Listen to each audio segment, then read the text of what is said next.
Olá, bem-vindos ao Diálogo Brasil. Hoje vamos falar sobre suicídio. A cada 40 segundos, uma vítima. Todo ano, cerca de 1 milhão de pessoas no mundo dão fim à própria vida. Se por um lado ainda é um tabu, especialistas vêm insistindo que é importante conversar sobre esse problema e ampliar o acesso à informação como forma de prevenir novos casos. Para falar sobre a campanha Setembro Amarelo, chamamos a voluntária e porta-voz do Centro de Valorização da Vida, Leila Herédia, e o doutorando em Psicologia e especialista em Prevenção ao Suicídio, Carlos Henrique de Aragão. Mas antes de começar a nossa conversa, eu vou chamar a jornalista Graciele Bittencourt. Ela vai nos passar outros dados sobre esse grave problema de saúde pública.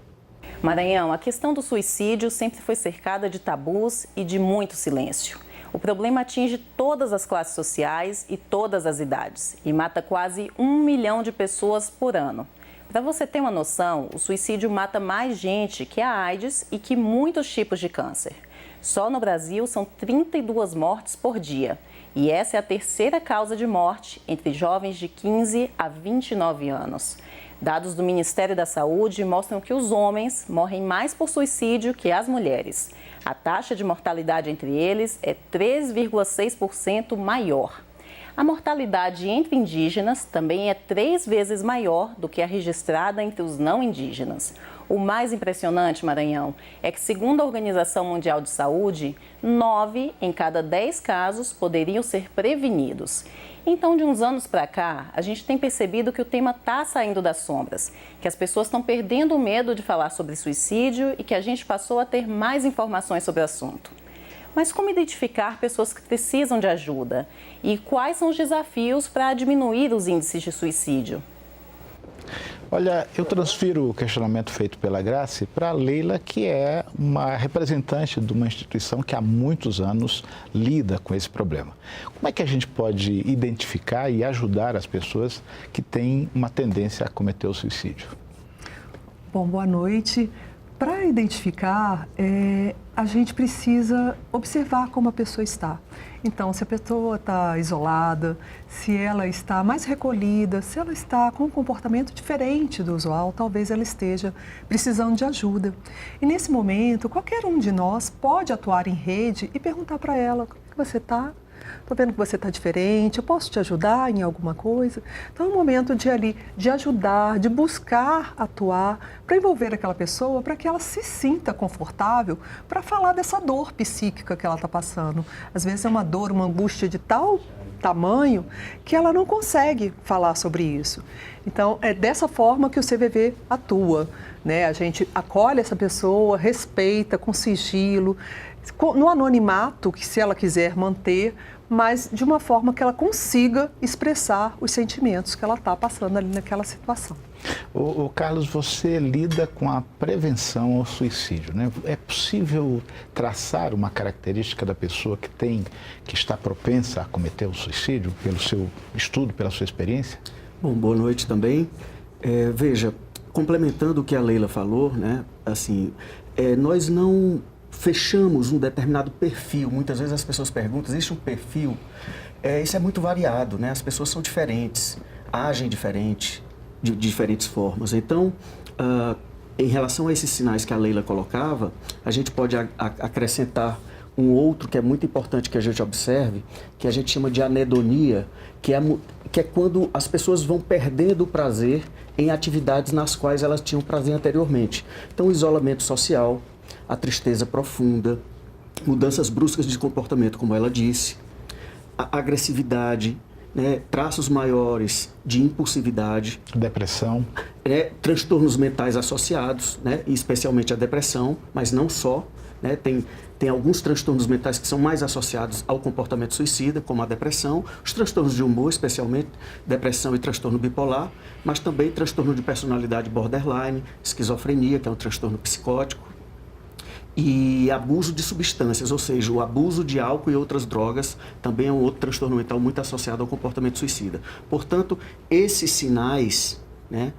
Queda no rendimento escolar, no caso de jovens, né, de estudantes, absenteísmo no trabalho, sem motivos aparentes. Então, são sinais. Isso não quer dizer que a pessoa esteja querendo tirar a própria vida, obrigatoriamente. Mas isso sinaliza que a pessoa não está bem.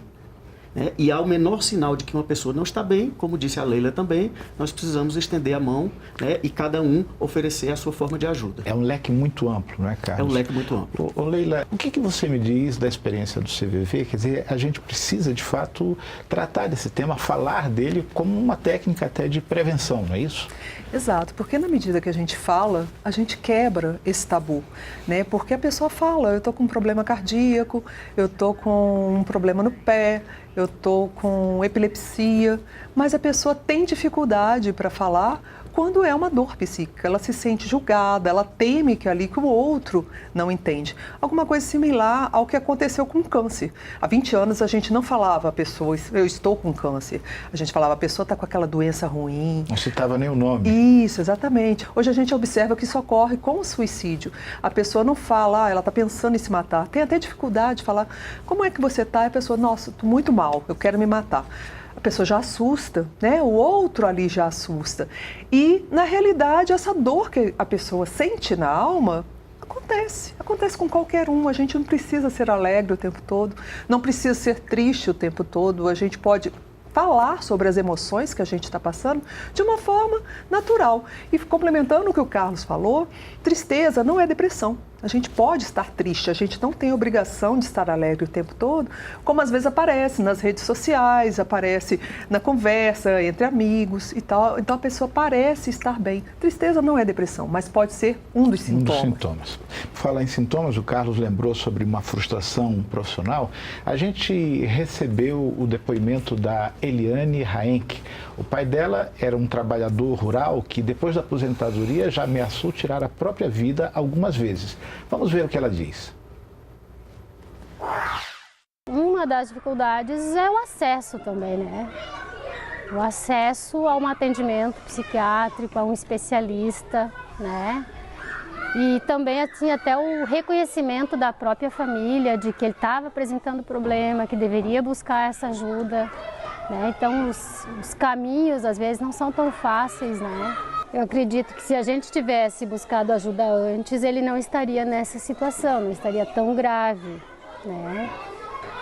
Porém, como ele mesmo não admitia que estivesse doente, a família sempre o respeitou, a vontade e os limites que ele mesmo conseguia impor e não foi atrás, só que agora está grave, né? Agora que ele está idoso, mais frágil, então a gente acabou tomando conta, algo que poderia ter sido prevenido antes, talvez.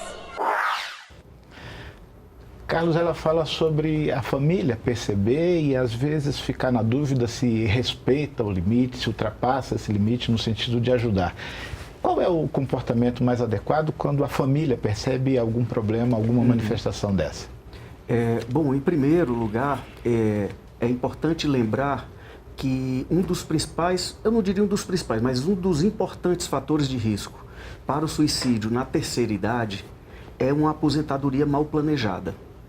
Ou seja, ainda mais numa sociedade que valoriza muito a produtividade, né, o esforço da pessoa no trabalho, no dia a dia, quando essa pessoa deixa de ser produtiva no trabalho e passa a não ser, ou seja, está aposentada, muitas vezes ela entra num quadro de tristeza, de melancolia, talvez até depressão, e isso pode ser um dos fatores de risco para o comportamento suicida na terceira idade. É muito importante a gente observar o comportamento dos nossos idosos, né, dos idosos que estão à nossa volta, para que a gente possa detectar algum sinal desse. Quanto à questão de invadir ou não a privacidade, a gente tem que tomar um cuidado muito grande com isso, porque uma coisa é eu respeitar a privacidade do outro em alguma medida. Outra coisa é eu perceber que alguém está mal, muitas vezes correndo riscos, né? E eu, a título de respeitar a privacidade, negligenciar ou me abster de um cuidado, de uma atenção e muitas vezes de uma atitude mais diretiva.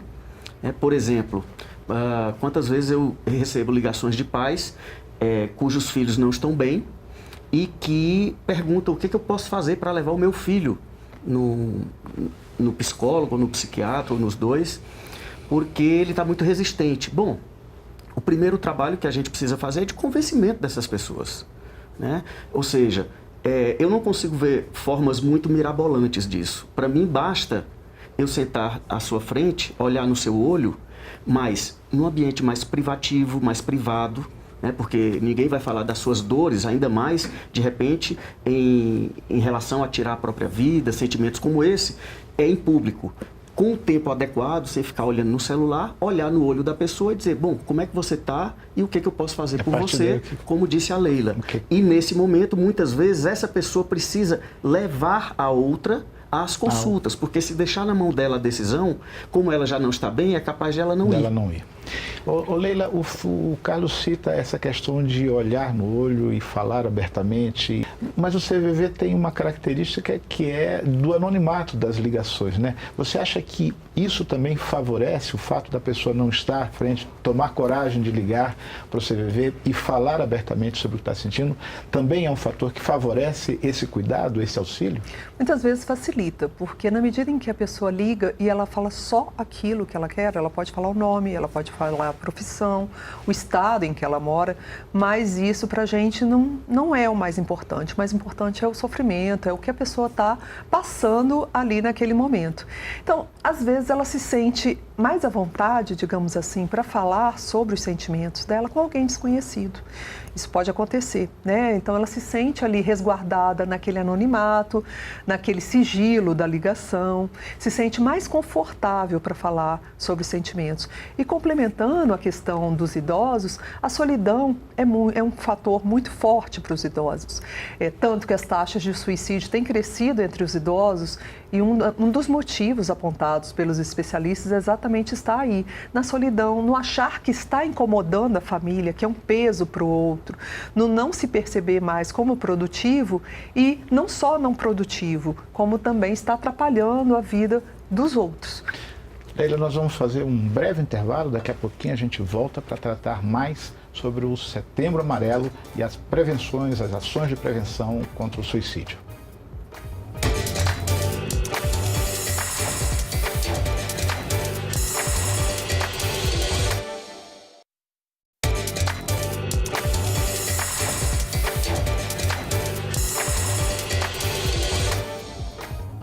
O Diálogo Brasil está de volta com a conversa sobre a prevenção ao suicídio. A orientadora escolar Maria Egídia de Freitas trabalha em uma escola que fica na zona rural de Santa Cruz do Sul, no Rio Grande do Sul. Ela viveu o trauma do suicídio de um aluno. É um problema muito sério na nossa comunidade. A gente vê que as pessoas têm um preconceito de falar sobre isso. E isso também acarreta cada vez mais acontecer esses casos. Ficamos muito tristes porque são parentes, tivemos um aluno da escola, tá? Um adolescente, e essa preocupação de não ter essa continuidade num tratamento, de procurar ajuda, né? Infelizmente o preconceito e a falta de atividades na comunidade. Leila, ela fala em preconceito, falta de convivência na comunidade. Você acha que, em alguma medida, há um aspecto que a religião também contribui para transformar esse tema num tabu ou não dá para fazer essa ligação? Os especialistas, eles apontam que a religiosidade, não a religião, mas a religiosidade é um importante fator de proteção, né? No CVV, a gente não faz distinção também, nem de religião, nem de política, nenhum tipo de outra questão. Porque a ideia é permitir que as pessoas ali, elas sejam acolhidas naquele espaço de fala dela. Então, ela pode falar sobre o que ela quiser, no momento que ela quiser, pelo tempo que ela quiser. Então, alguns vão precisar falar mais até se esvaziar. É o que a gente fala do efeito da panela de pressão. A pessoa está ali sofrendo pressões externas, está com problemas, está se sentindo oprimida e aquilo se junta às questões internas que ela está vivenciando ali. Então, ela não está bem, ela está frustrada, ela está triste, ou ela está deprimida, ou está passando por alguma doença, algum transtorno mental. Então, nesse momento, ela precisa de apoio. A Organização Mundial de Saúde, ela é muito clara quando ela fala fala que em cada 10 casos de suicídio, 9 podem ser evitados. Desde que a pessoa tenha o apoio adequado ali, desde que ela consiga participar dessa rede de atenção de uma forma adequada no tempo que ela necessita. Ou seja, não se isolar é fundamental, né? Com certeza. Nesse momento, o não isolamento, ela vai precisar desse apoio, porque às vezes ela não consegue, ela está num estado de angústia, de sofrimento psíquico tamanho, que ela não consegue nem pedir essa ajuda, né? Então, a família, nesse momento aí, ela é muito importante. E os colegas, né? Porque, assim, dependendo da faixa etária, principalmente entre os mais jovens, ali os colegas talvez sejam fundamentais para a pessoa se sentir melhor. Por falar em mais jovens, eu queria perguntar ao Carlos a questão da internet, o poder que a internet exerce sobretudo nos jovens, né, que têm acesso a todo tipo de informação e por vezes se deparam com tipos de jogos que os desafiam, etc., e às vezes colocando a própria vida em risco, não é isso? Você acha que os pais devem ter um controle absoluto ao acesso dos filhos à internet, ou como é que se dá esse contato, esse monitoramento, sem desrespeitar as liberdades que as pessoas têm de frequentar o que quiserem na internet? Bom, é uma pergunta complexa, mas em linha geral, eu acho que é muito importante que os pais estejam atentos, principalmente quando falamos de crianças e pré-adolescentes. Eu não acredito que a gente vai ter um controle absoluto, né? Porque é muito difícil, né? Em função do tempo de interação entre as pessoas, etc., inclusive entre pais e filhos, você tem um controle absoluto. Mas, sem dúvida alguma, você ter alguma noção do que o seu filho faz navegando na internet é muito importante. Tanto que mesmo na clínica, um dos critérios clínicos que a gente sempre tem que ficar atento é saber qual é o uso que o jovem está fazendo da internet. Porque aí, tanto ela pode trazer benefícios, por exemplo, nós temos fóruns online de enlutados por suicídio no mundo inteiro, programas preventivos, etc. Mas também temos blogs, sites que são muito perversos, que são criminosos e que muitas vezes aliciam crianças e adolescentes, e muitas vezes eles acabam aderindo a esses tipos de desafios que a gente tem visto por aí, como Baleia Azul e agora aquela boneca Momo. Então é muito importante que a gente esteja atento. A escola também tem um papel fundamental aí, né? Agora, para mim, antes de a gente se propor a um controle absoluto, que eu realmente acho muito difícil ter, inclusive com o meu filho, o vínculo que eu tenho com ele de confiança talvez seja mais importante. Porque através desse vínculo, do tempo de interação que eu tenho com os meus filhos dentro de casa, com os meus pares, né, com as pessoas que estão à minha volta, é que vão me dar a condição de saber o que eles estão fazendo também. Porque se eu tenho um vínculo bem desenvolvido, uma relação de confiança estabelecida, muito provavelmente ele vai me dizer que hoje ele foi assediado, que hoje ele foi sondado, que hoje alguém ligou que ele não sabe quem é, e é aí que eu vou ter a grande chance de ajudá-lo. Bom, nós vamos ver agora um depoimento da Francimélia Nogueira. Ela é do grupo Vida que Segue, que apoia pais enlutados por suicídio. Ela nos enviou um relato de uma experiência vivida por ela e pela família. Vamos acompanhar. Numa quinta-feira, 8 de junho de 2017, eu recebi a notícia do suicídio da minha filha. E isso foi uma tragédia na minha vida, na vida dos irmãos dela, da nossa família inteira. São tantos os sentimentos, você tem sentimento de culpa, arrependimento, você tem sentimento de impotência, a saudade é muito grande. Então você passa a ter medo de acontecer a mesma coisa com um dos seus outros filhos, receber uma outra notícia semelhante, você tem pavor disso. Então assim, a família fica meio que adoecida. E a gente passa a trabalhar, ter que trabalhar isso, esses sentimentos, a procurar ajuda profissional, médicos, psiquiatra. Mas nem todos da família aceitaram essa ajuda, né, essa ajuda profissional. Mas a gente está seguindo em frente. A gente ficou mais unido, o nosso núcleo familiar ficou mais unido, porque a gente passa a ter mais claramente a noção da finitude. Leila, essa é uma questão muito relevante também, né? A família seguir unida e não deixar que isso também a abata, não é isso? Sim, a questão do luto do sobrevivente, né, aquela pessoa que perdeu um familiar para o suicídio, é muito intensa, né? É um luto, às vezes a pessoa tem dificuldade, inclusive, para falar sobre ele, né? A gente fala, meu irmão morreu por um acidente de trânsito, morreu por uma doença X, mas assim, não falar, toca na questão do suicídio. Falar, então ela se recolhe muito, para ela é muito difícil falar. O CVV tem um grupo que chama Grupo de Apoio aos Sobreviventes, nos quais a pessoa pode se reunir, funciona similar ao Alcoólicos Anônimos, somos cerca de 20 grupos espalhados pelo Brasil, aqui em Brasília nós temos 2, e a pessoa ali se sente, tem um espaço para ela conversar com outras, inclusive, que tenham passado por aquela situação. Porque por mais que a família tente acolher aquela pessoa que está passando por uma depressão, por um transtorno mental, tente levar para um especialista, às vezes é muito difícil você olhar no olho do seu filho e perguntar: você está pensando mesmo em suicídio? No meio de uma conversa, de você abordar isso de uma forma mais livre. É doloroso também para aquele familiar, porque ele está envolvido emocionalmente com aquela situação. Assusta tanto de um lado quanto do outro. Exatamente. Então, às vezes é um processo difícil e aquele familiar também ele vai precisar de um apoio, de uma ajuda, né? Então, é um momento bastante difícil. A gente não pode oferecer uma situação simplista por uma questão que é tão complexa. Cada um vai reagir de uma forma. Carlos, eu queria que você nos falasse um pouco sobre a importância de um mês em que se trata da prevenção do suicídio. É fundamental que a gente ponha esse assunto na roda e discuta mais abertamente, não é isso? Não tenha dúvida. Eu só queria, se você me permitir, voltar um pouquinho na questão do enlutamento por suicídio. Trabalhar com os enlutados de um suicídio é uma atitude preventiva também, porque parte, não todos, obviamente, mas parte das pessoas que perdem um ente querido por suicídio, em algum momento podem entrar em risco também de suicídio.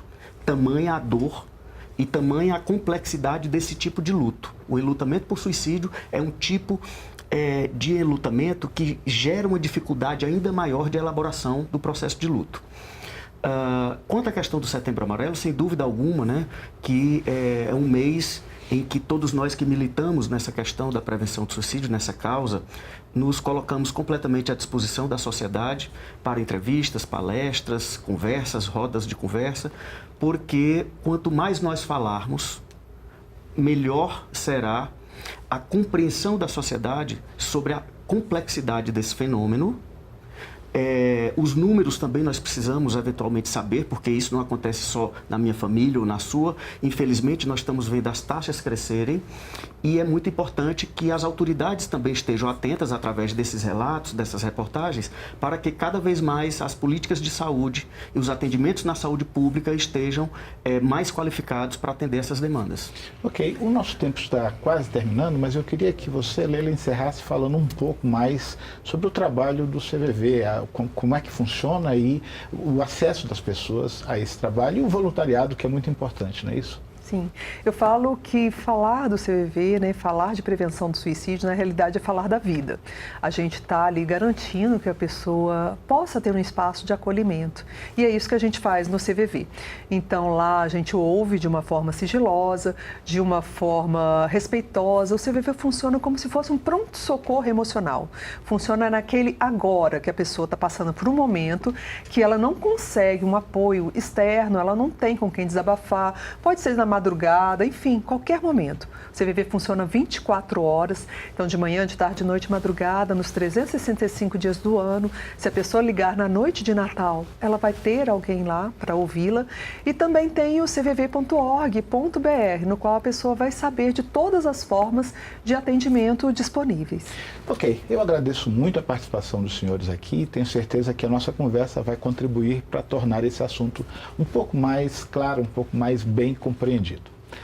Se você quiser saber mais sobre o nosso programa, entre no site da TV Brasil. Eu te espero na segunda-feira que vem, às 10h15 da noite. Até lá!